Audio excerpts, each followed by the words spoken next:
Hi guys. So I'm going to show you how to do these IXL problems and show your work because you are going to need to write this down on a piece of paper with pencil. Like there's no escaping the algebra.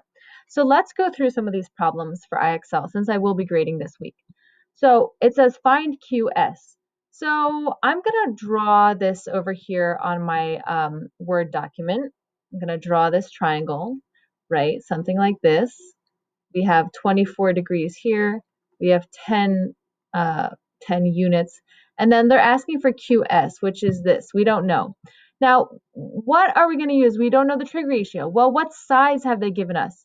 Well, if this is our reference angle, 24, they've given us the opposite. We're solving for the opposite and the hypotenuse, which, by the way, I need to just say, hey, here's my right angle. So they've given us opposite and hypotenuse. So if we have opposite over hypotenuse, that's going to be sine, right? So this is where you need your pencil and paper. Okay, so you write it down. Sine of 24 degrees equals opposite, which is x, over 10.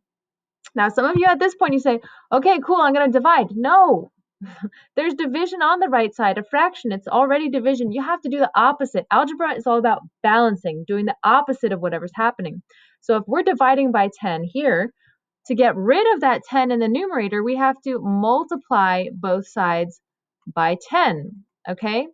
So now I'm going to have 10 times the sine of 24 equals x, all right?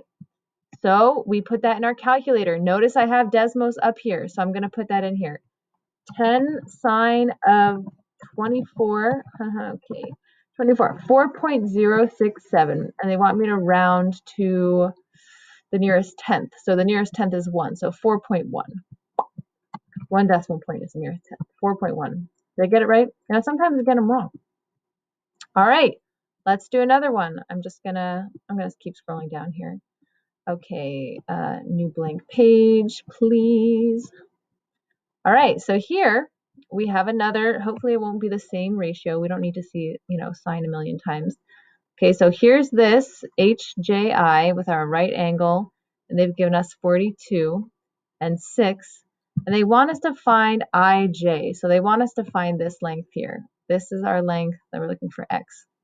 Well, if this is my angle, 42, it looks like they've given me, we're looking for the adjacent over hypotenuse. Okay, so adjacent over hypotenuse. What is that trig ratio? It's going to be cosine. So you should write cosine of 42 equals adjacent, which is x, over hypotenuse, which is 6. Okay, so this is your first line. You write that down. Now in the second line, this is where you may want to show you're multiplying both sides by 6.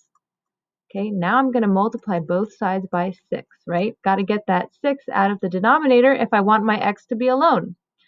Okay, so now I'm left with 6 cosine of 42 equals x. Great. Let's put this in our calculator. Okay, 6 times cosine, you can actually type in COS.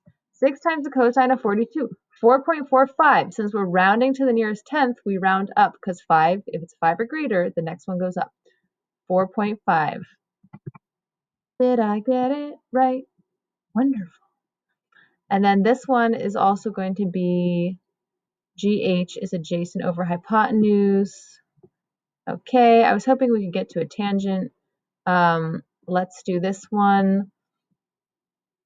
It's okay if we don't get to tangent today. It's all the same process, okay? So here we go. We have HIG. Wow, not my best drawing for sure.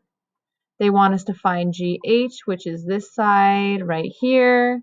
Okay, so that's going to be, from our reference angle, adjacent over hypotenuse. Oh, running out of time, 30 seconds. Okay, so you know what? I'm going to let you go ahead. You can solve this one, but you have to show your work and you have to upload it to me either on paper or writing it out line by line.